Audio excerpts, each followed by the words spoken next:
महान योद्धा जिसके शरीर के घाव इस बात को बताते थे कि इन्होंने भारत की धर्म और संस्कृति को बचाने के लिए उस समय किस प्रकार के पराक्रम का परिचय दिया था।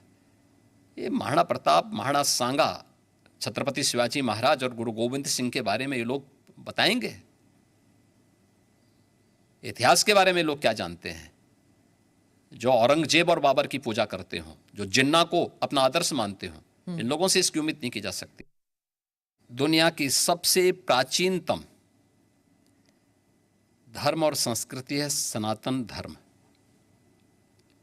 उसके नाम से ही आप अंदाजा लगा सकते हैं